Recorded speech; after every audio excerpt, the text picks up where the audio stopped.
नमस्कार दोस्तों, मैं राहुल आपके अपने YouTube channel Rahul math and science research centre में आपका स्वागत करता हूं। आज हम लोग पढ़ेंगे एडवांस मैथ का ज्योमेट्री वाला पार्ट, जिसमें हमको पढ़ना है रेखाएं एवं कोण।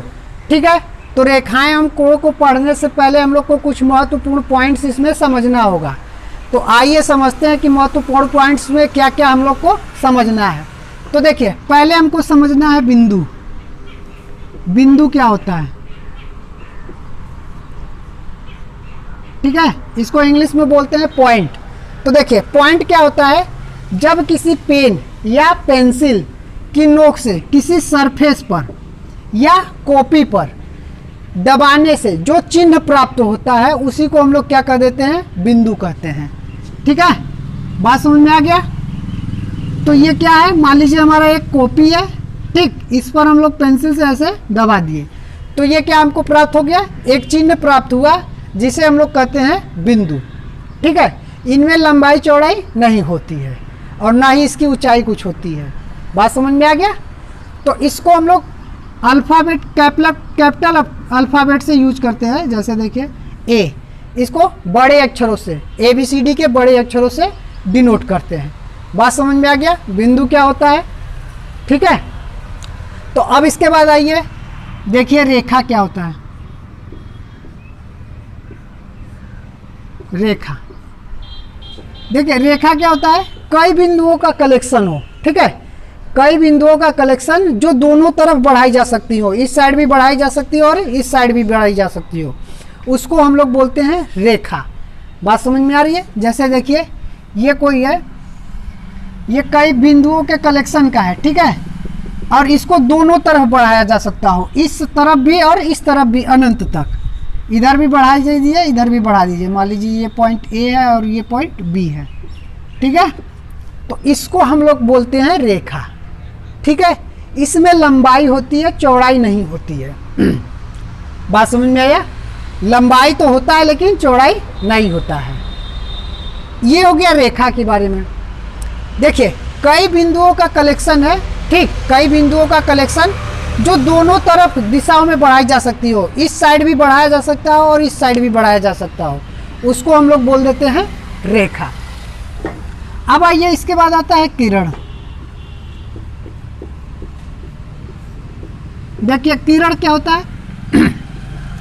रेखा जो था उसमें एक पॉइंट को, मतलब एक सिरे को स्थिर कर दिया जाए। मतलब यहाँ से इस A पॉइंट जो है, A को स्थिर कर दिया गया और B वाले साइड में बढ़ाया या घटाया जा सकता हो। ठीक है, ऐसे बिंदुओं का कलेक्शन जो एक पॉइंट, एक सिरा फिक्स हो और एक सिरा में कहीं भी इनफाइनाइट तक बढ़ाया जा सकता हो, उसको हम लोग बोल देते हैं किरण बोल देते हैं। किरण में भी क्या है? लंबाई होती है, चौड़ाई नहीं होती है। ठीक है, बात समझ में आ गया? किरण में भी लंबाई होती है, चौड़ाई नहीं होती है। अब आता है रेखाखंड।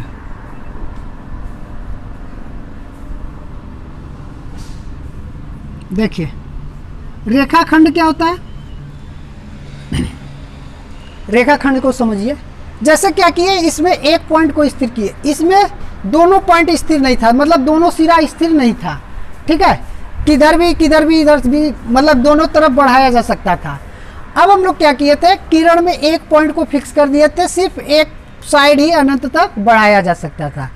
अब हम लोग क्या करेंगे कि रेखाखंड में दोनों पॉइंटों को फिक्स कर देंगे, उसके दोनों तरफ नहीं बढ़ाया जा सकता है। तो ये A है और ये B है, तो मतलब दोनों पॉइंट को फिक्स कर दिए, तो ऐसे इनके बीच में जो बिंदुओं का समूह है उसको बोल देंगे कि वो रेखाखंड है। बात समझ में आ गया? ये A पॉइंट है और ये B पॉइंट है, ना इसके इधर बढ़ाया जा सकता है इसको, ना ही इधर बढ़ाया जा सकता है, तो इसको हम लोग बोल देते हैं रेखाखंड। ठीक है, अब देखिए इनका रिप्रेजेंटेशन कैसा है। मतलब AB है जो, उसको हम लोग ऐसे दिखाते हैं। ये क्या बता रहा है? रेखा AB। और देखिए किरण AB बताएगा, तो इसको किरण AB, जैसे एक साइड में बढ़ता है तो किरण AB।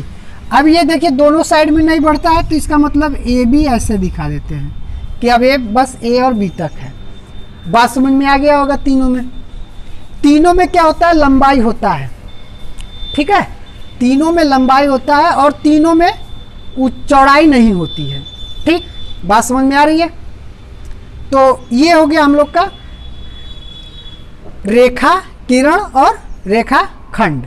बात समझ में आ गया? तीनों पॉइंट्स, कोई भी समझने में डाउट नहीं होगा। और इसमें देखिए अंतर क्या है, अंतर समझ लीजिए।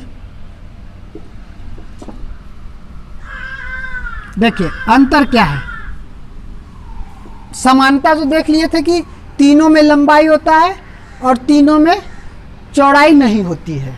ठीक है, अब देखिए अंतर क्या है कि इसमें क्या है कि इनके दोनों सिराओं तक जो रेखा है उसमें क्या है कि ये दोनों सिराओं तक बढ़ाया जा सकता है। मतलब जो रेखा है ए पॉइंट बी पॉइंट है जो रेखा का, उसके दोनों सिरे तक हम लोग बढ़ाया जा सकता है। मतलब इधर भी इनफाइनाइट तक बढ़ा सकते हैं, इधर भी बढ़ा सकते हैं। अब किरण में क्या है कि किरण में बस एक पॉइंट को स्थिर कर दिया गया। मतलब एक पॉइंट को स्थिर करने के बाद एक साइड को इनफाइनाइट तक बढ़ा सकते हैं, तो उसको हम लोग ये बोल देते हैं, किरण बोल देते हैं। ठीक है, अब फिर रेखाखंड में क्या है कि दोनों पॉइंट को स्थिर कर दिए और ना ही ये इस साइड बढ़ाया जा सकते हैं और ना ही इस साइड बढ़ाया जा सकते हैं, तो उसको हम लोग क्या बोल देते हैं, रेखा खंड बोल देते हैं। बात समझ में आ रही होगी? अब देखिए अंतर समझ में आ गया तीनों में।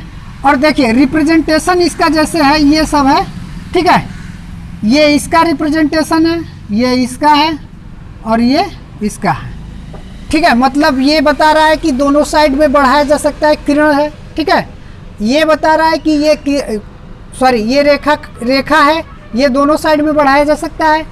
और ये बता रहा है ये किरण है, सिर्फ एक साइड में बढ़ाया जा सकता है। और ये बता रहा है कि ये रेखाखंड है, दोनों साइड में नहीं बढ़ाया जा सकता है। बात समझ में आ गई होगी?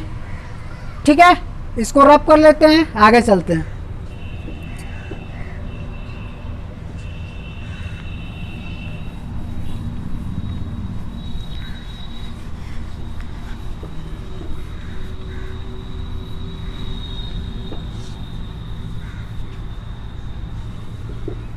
अब देखिए हम लोग पढ़ेंगे संरेख और असंरेख। ये सब छोटा छोटा फंडामेंटल है, इसको समझना बहुत आवश्यक है।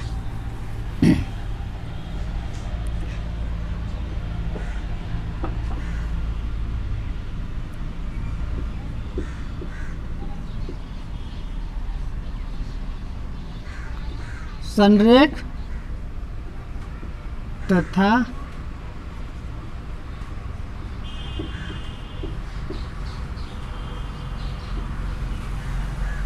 असंरेख बिंदु।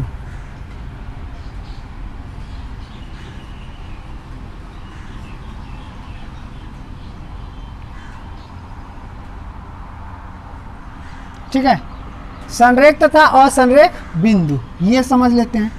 देखिए संरेख हो मतलब संरेख या असंरेख होने के लिए कम से कम 3 पॉइंट चाहिए। ठीक है, क्यों 3 ही पॉइंट चाहिए? मतलब मिनिमम हमको 3 पॉइंट चाहिए, उससे ज़्यादा जितना हो, लेकिन हमको मिनिमम 3 पॉइंट चाहिए। तो 3 पॉइंट क्यों चाहिए? 1-2 पॉइंट से क्यों काम नहीं चलता है, पहले ये समझ लेते हैं। ठीक है, फिर उसके बाद या पहले संरेख समझ लेते हैं और फिर उसके बाद हम लोग देखेंगे कि उसमें 2 पॉइंट में संरेख कैसे होता है, 1 पॉइंट से क्यों नहीं होता है, 2 पॉइंट से क्यों नहीं होता है। ठीक है, संरेख और संरेख में।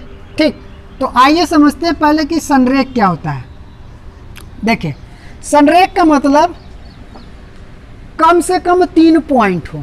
ठीक है, और वो क्या हो, जब एक पॉइंट को लास्ट वाले पॉइंट से मिलाया जाए तो दूसरा पॉइंट उसी रेखा पर हो। ठीक है, और वो सीध में हो, तो उसको हम लोग बोल देंगे कि वो पॉइंट तीनों जो हैं वो संरेख हैं। ठीक है, जैसे मान लीजिए ये कोई पॉइंट, मान लीजिए ये ए है, ये बी है और ये सी है। ठीक है, संरेख दिखा रहे हैं। ठीक है, इसमें देखिए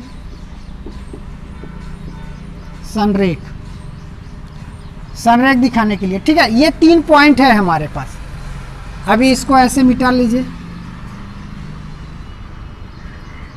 ठीक है, ये 3 पॉइंट है। अब हमको चेक करना है कि ये संरेख है कि नहीं है। ठीक है, तो हम क्या करेंगे कि एक पॉइंट को पकड़ेंगे और लास्ट वाले पॉइंट को पकड़ेंगे।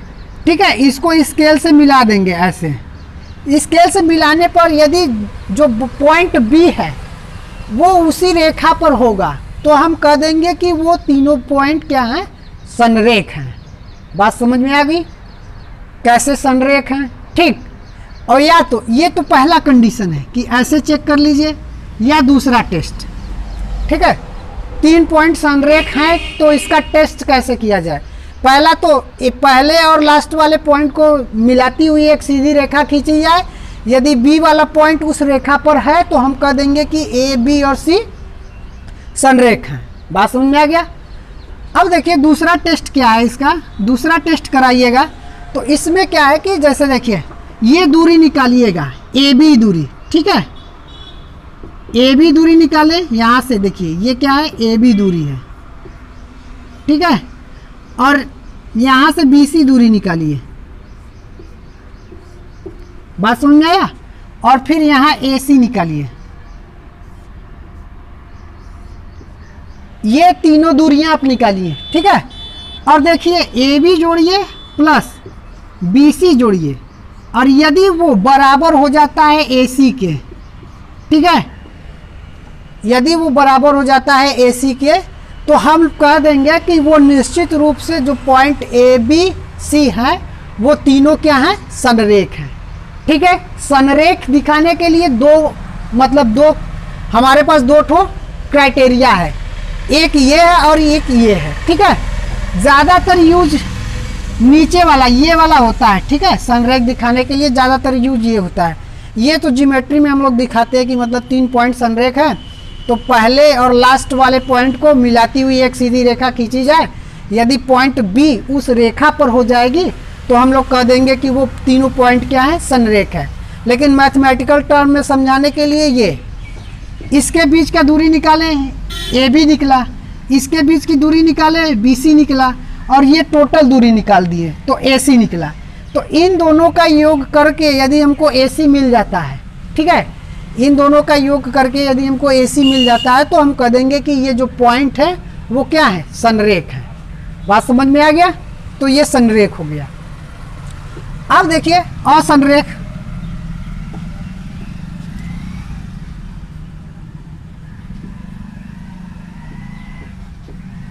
असंरेख क्या होता है। असंरेख में जैसे 3 पॉइंट हो, ठीक है, 3 पॉइंट हो, मान लीजिए एक पॉइंट ये ए है, बी है और ये सी है, ठीक, ये 3 पॉइंट है। अब हम क्या करें, पहले टर्म से मतलब पहला कंडीशन से पहले और लास्ट वाले को मिलाती हुई एक सीधी रेखा खींची जाए।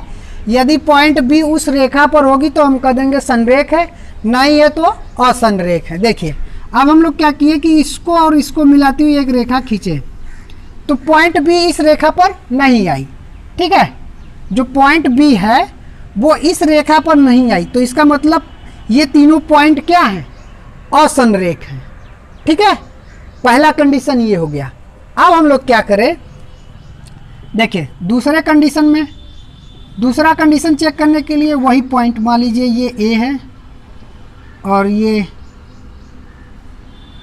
बी है और ये सी है, ठीक है। अब हम लोग क्या करें, दूसरा तरीका से चेक करने के लिए ए बी निकालें, यहाँ से यहाँ तक ये क्या है, दूरी ए बी है, ठीक है। ए बी निकालें, फिर यहाँ से बी सी निकालें, ठीक है। ए बी निकालें, फिर बी सी निकालें, और फिर यहाँ से यहाँ तक ए सी निकालें।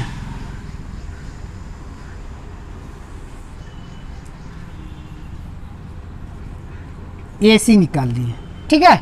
तो हम देखेंगे यदि मेरा A B plus B C बराबर होगा यदि ए सी के, ठीक है, बराबर होगा तो हम कह देंगे कि वो संरेख है, और बराबर नहीं है तो हम कह देंगे कि असंरेख है। बात समझ में आ गया। तो ये क्या है, पॉइंट तीनों असंरेख है, ठीक है। बात समझ में आ गया होगा। संरेख क्या होता है और असंरेख क्या होता है। संरेख चेक करने के लिए कैसे 2 तरीके हैं, पहला और दूसरा। असंरेख बिंदुओं को चेक करने के लिए पहला और दूसरा। अब देखिए अब यहाँ पर हम लोग समझते हैं कि 2 पॉइंट में क्यों नहीं कहा जाता है, 1 पॉइंट में क्यों नहीं कहा जाता है। ठीक है, तो ये देखिए, इसको रब कर लेते हैं। कम से कम क्यों बोला जाता है कि 3 पॉइंट हूँ। ठीक है, तो देखिए समझ लीजिए, जैसे 1 पॉइंट मान लीजिए हम लोग लेते हैं, तो 1 पॉइंट किसके रिस्पेक्ट में देखेंगे कि वो संरेख है, नहीं देख पाएंगे। आप कहिएगा कि सर 2 पॉइंट तो ले सकते हैं, तो 2 पॉइंट हम लोग ले रहे हैं। ठीक है, 2 पॉइंट ले रहे हैं, पहले और दूसरे को मिलाती हुई एक सीधी रेखा खींच दिए, तो ये क्या है, हमेशा संरेख होंगे। ठीक है, हमेशा एक ही रेखा पर होंगी। कैसे भी पॉइंट ले लीजिए, ऐसे ले लीजिए या ऐसे ले लीजिए, ये क्या है, एक रेखा पर है। ठीक है, तो ये तो हमेशा ही संरेख होंगी। ठीक है, या इसीलिए हम लोग संरेख या असंरेख चेक करने के लिए मिनिमम 3 पॉइंट की आवश्यकता होती है। एग्जाम में पूछता है कि संरेख और असंरेख दिखाने के लिए मिनिमम कितने पॉइंट की आवश्यकता होती है, तो आपको बताना होगा 3 पॉइंट की। ठीक है, 3 पॉइंट की आवश्यकता होती है, 3 बिंदुओं की आवश्यकता होती है। ठीक है, अब आगे चलते हैं। देखिए, ये तो हो गया संरेख तथा असंरेख। अब इसके बाद आता है प्रतिच्छेदी रेखाएं।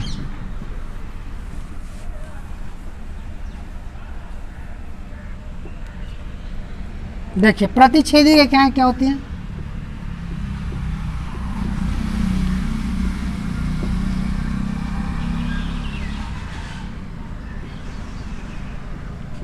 प्रतिच्छेदी रेखाएं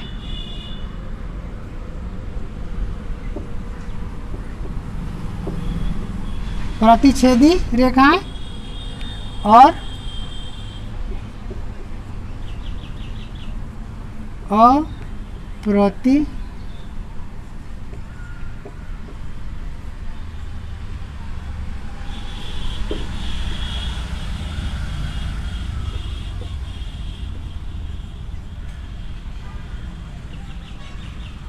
ठीक है, प्रतिच्छेदी रेखाएं और अप्रतिच्छेदी रेखाएं, इसको समझ लेते हैं।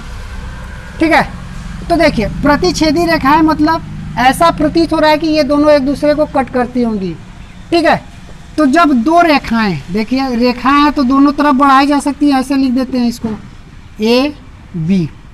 ठीक है, ये क्या है,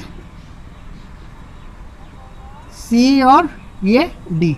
जब 2 रेखाएं एक दूसरे को काटती हैं, ठीक है, तो उस मान लीजिए ओ बिंदु पर काटती हैं, तो इन दोनों रेखाओं को कहते हैं कि ये दोनों रेखाएं क्या है, प्रतिच्छेदित करती हैं पॉइंट ओ पर। बात समझ में आ गया? इसको बोल देते हैं प्रतिच्छेदी रेखाएं। और जब अप्रतिच्छेदी में रेखाएं मतलब वो दोनों रेखाएं एक दूसरे को कहीं नहीं काटती हैं। ठीक है, ये दोनों रेखाएं क्या है, मान लीजिए ये ए बी है और ये बी सी है, सी डी है, ठीक है, ये दोनों रेखाएं क्या है, एक दूसरे को कहीं नहीं काटती हैं, तो उसको हम लोग बोल देते हैं ये अप्रतिच्छेदी रेखाएं हैं। ठीक है, बात समझ में आ गया? और इसी में हम लोग समांतर रेखा भी समझ लेते हैं। देखिए, समांतर रेखा क्या होती है?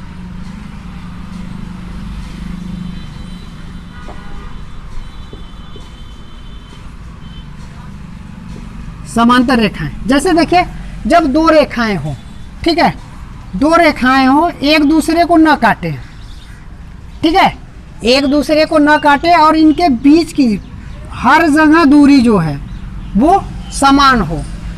ठीक है, तो ऐसे रेखाओं को हम लोग कह देते हैं समांतर रेखा। कहीं भी नापिए इसकी दूरी, ये डी ही है। ठीक, बात समझ में आ गया? तो इसको हम लोग बोल देते हैं, ये दोनों रेखाएं जो हैं वो समांतर रेखाएं हैं। बात समझ में आ गया होगा? प्रतिच्छेदी रेखाएं, अप्रतिच्छेदी रेखाएं और समांतर रेखाएं। ठीक है, तो आइए अब आगे चलते हैं। ये सब छोटे छोटे सिर्फ पॉइंट है, इसको बस समझना है और ये सब बहुत हेल्पफुल होते हैं क्वेश्चन को सॉल्व करने में। ठीक है, तो आइए चलते हैं अब आगे।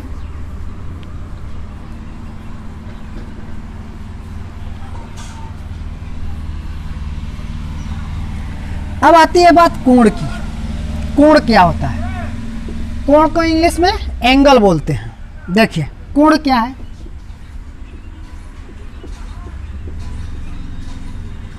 कोण, ठीक है, देखिए कोण क्या होता है, जैसे दो किरण का जनरेशन पॉइंट एक ही हो, ठीक है, तो उनके बीच में कोण का निर्माण होता है।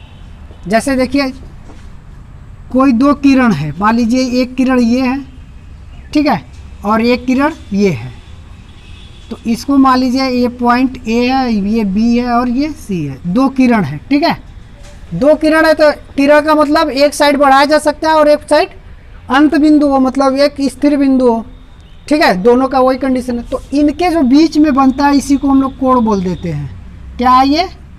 कोण है। इसको हम लोग थीटा से रिप्रेजेंट करते हैं, ठीक है, थीटा से डिनोट करते हैं, थीटा से दिखाते हैं इसको, कोण को। ये परिभाषा रखिए, या तो कहिए कि किसी भी लाइन का एक्स एक्सिस से जो झुकाव होता है तो उनके बीच में जो एक्स एक्सिस से झुकाव है उसी को हम लोग क्या बोल देते हैं? कोण बोल देते हैं। तो मान लीजिए ये कोई एक्सिस है, एक्स एक्सिस है, ठीक है, और इससे हम लोग इस लाइन की झुकाव देखेंगे।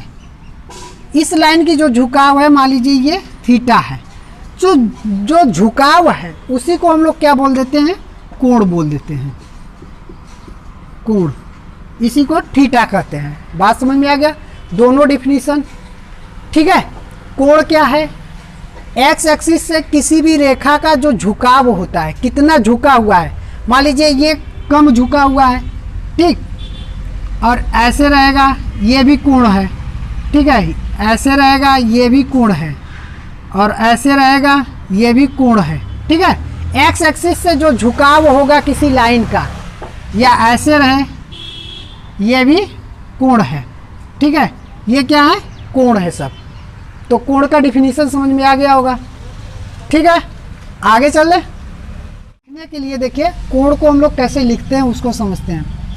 जो भी हम लोग को कोण लिखना होगा बड़े लेटर में ही लिखते हैं, और कोण का देखिए सिंबल जो है वो ऐसे है, ठीक है, इसको क्या बोल देते हैं? कोण बोल देते हैं। बात समझ में आ गया होगा? इसको कोण बोल देते हैं। अब देखिए कोण को जब हमको लिखना होगा तो कोण को लिखना कैपिटल लेटर में सभी को लिखेंगे, जो ABCD है, जो अल्फ़ाबेट है, इनको बड़े अक्षरों में लिखेंगे, और जिस कोण को लिखना होगा उसको हमेशा हम बीच में रखेंगे। बात समझ में आ गई है? तो देखिए जैसे मान लीजिए हमारे पास एक कोई त्रिभुज है, ठीक है, इसका नाम A, B और C है, ठीक है, तो हम कहें कि आप कोण A लिखिए, थीटा है, मान लीजिए कोण A का वैल्यू थीटा है, तो आप देखिए इसको ऐसे लिखिएगा, कोण का सिंबल बनाइएगा, कोण, फिर यहाँ से देखिए BAC, जो कोण हमको लिखना है उसको हमको हमेशा बीच में रखना होगा। तो यहाँ पर हम लोग लिख सकते हैं BAC, इसको हम लोग लिख देंगे बराबर थीटा, मतलब कोण थीटा है। अब हम कहें कि इसको आप और भी लिखिए, तो आप ऐसे इसको भी लिख सकते हैं, देखिए कोण CAB, ठीक है, ये भी क्या है? थीटा है। इसी को जिसको लिखना होगा, जिस कोण को लिखना होगा उसको हमेशा हमको बीच में रखना है। मान लीजिए ये कोण फाई है, ठीक है, तो B को हम लोग को लिखना होगा तो हम लोग लिखेंगे कोण AB, देखिए कोण जो लिखेंगे वो बीच में B, और यहाँ C लिख देंगे, इसको बराबर फाई कर देंगे, या तो इसको हम लोग लिख सकते हैं कोण CBA। बात समझ आ गया? देखते हैं।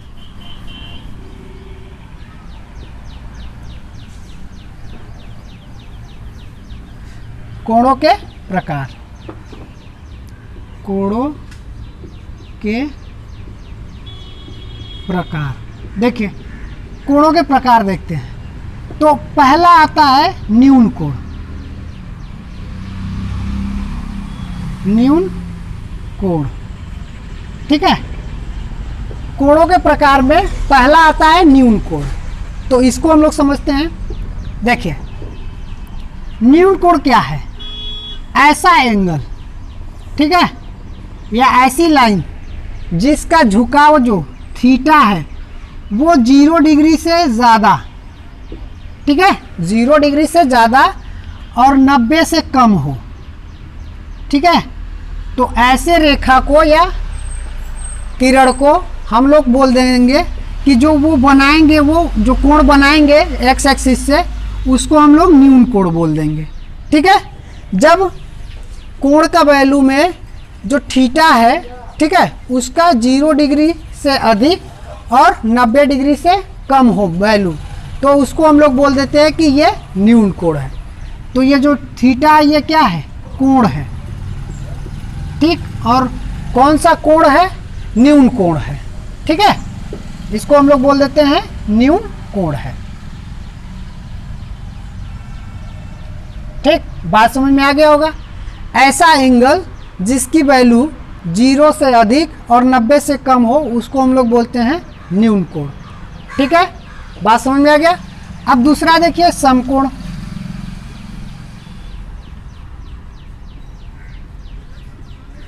समकोण, तो समकोण क्या होता है? ऐसा एंगल, ठीक है,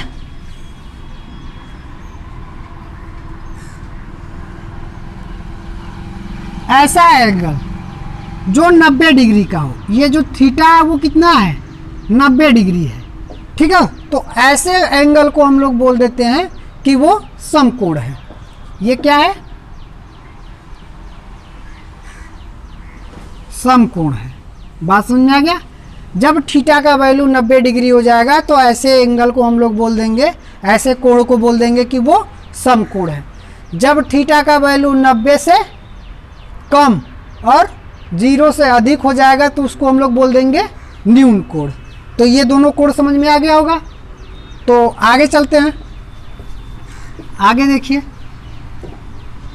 न्यून कोण हो गया, समकोण हो गया, इसके बाद अधिक कोण देख लेते हैं।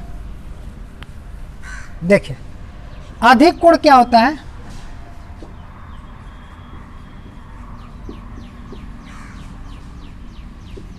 अधिक कोण, अधिक कोण क्या होता है? जब थीटा का वैल्यू, जैसे देखिए ये अधिक कोण हो गया। बात समझ में आ रहा है? जब थीटा का वैल्यू हम लोग के 90 से अधिक और 180 से कम हो, ठीक है, तो अब लोग वहाँ पर बोल देते हैं कि ये न्यू अधिक कोण है, ठीक है। जब थीटा का वैल्यू 90 से अधिक और 180 डिग्री से 180 डिग्री से कम हो तो उसको हम लोग ऐसे कोण को बोल देते हैं कि वो अधिक कोण है। बात समझ में आ गया होगा। अधिक कोण क्या होता है, ठीक है। अब इसके बाद आइए देखिए, ये इसमें जो थीटा है वो क्या है? कोण है, ठीक। तो ये कोण है जब कोण का वैल्यू 90 से अधिक, मतलब 90 डिग्री से अधिक और 180 डिग्री से कम होगा तो वहाँ पर अधिक कोण बनेगा, ठीक है। अब आइए, ये तीसरा था। चौथे पर आइए ऋजु कोण देखते हैं।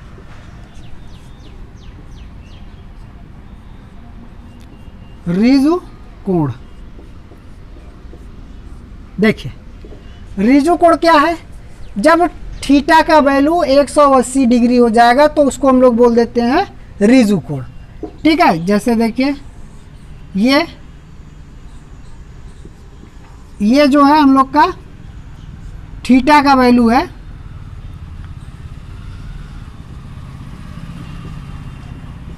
ये जो कोण है वो थीटा का वैल्यू, और थीटा का वैल्यू क्या है? 180 डिग्री है, ठीक है। तो इसको हम लोग बोल देते हैं ऋजु कोण। देखिए ये ऐसे ऐसे नहीं है, ये होता क्या है? देखिए एक्चुअल में ऐसे रहता है। मान लीजिए ये कोई पॉइंट ए है, ये कोई पॉइंट बी है, ठीक है, और यहाँ से देख लीजिए क्या किए कि ए है बी है और सी है, यहाँ पर पॉइंट बी कर लीजिए, यहाँ पर सी। क्या किया कि ऐसे पकड़ कर इसको नीचे की तरफ ऐसे फैला दिए, तो ये 180 डिग्री, जब दोनों सीधे हो गए तो ये 180 डिग्री बना दिए। तो इसको हम लोग बोल देते हैं रिजु कोण। बात समझ में आ गया? इतना बात समझ में आ गया होगा। अब देखिए आगे चलते हैं। अधिक कोण हो गया, रिजु कोण हो गया। अब इसके बाद प्रतिवर्ती कोण देख लेते हैं।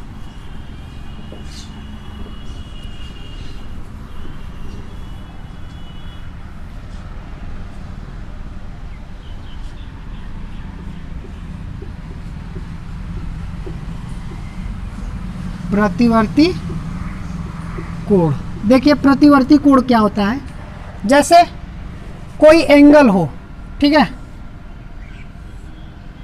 ये ऐसे, ठीक है, थीटा का जो वैल्यू हो वो कितना होना चाहिए, 180 से अधिक और 360 से कम हो।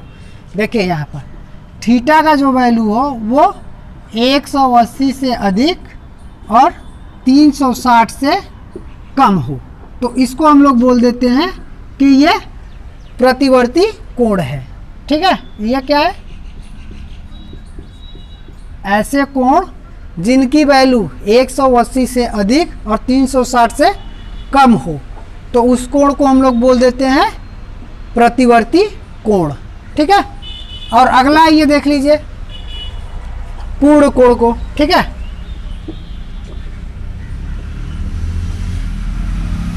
या संपूर्ण कोण बोलते हैं।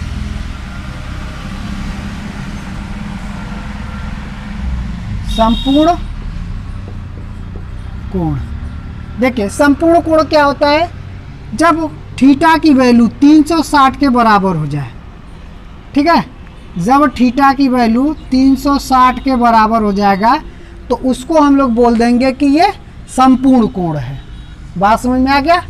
संपूर्ण कोण क्या है, जब थीटा की वैल्यू, ये क्या है, मेरा एंगल है, कोण है, ठीक, ये क्या है, कोण है। जब थीटा का वैल्यू 360 डिग्री के बराबर हो जाएगा तो उसको हम लोग बोल देते हैं संपूर्ण कोण। ठीक है, ये बात समझ में आ गई होगी। तो इसमें हम लोग क्या देखें, कोण के प्रकार देख लिए। ठीक है, ये जितनी भी बात है इसमें आपको पक्का ही समझ में आ गई होगी, आपको पहले से भी आती होंगी। ठीक है, समझ में तो क्लियर है कि हो गया होगा। ठीक, तो देखिए अभी तो हम लोग फंडामेंटल पढ़ रहे हैं, इसके बाद आगे ऐसे ही चैप्टर में बढ़ते रहेंगे। ठीक है, तो यदि मेरा वीडियो आप लोगों को अच्छा लगा हो तो आप मेरे चैनल को सब्सक्राइब कीजिए, लाइक कीजिए और ज़्यादा से ज़्यादा लोगों तक शेयर कीजिए ताकि ये इन्फॉर्मेटिव वीडियो सभी तक पहुंच पाए। धन्यवाद।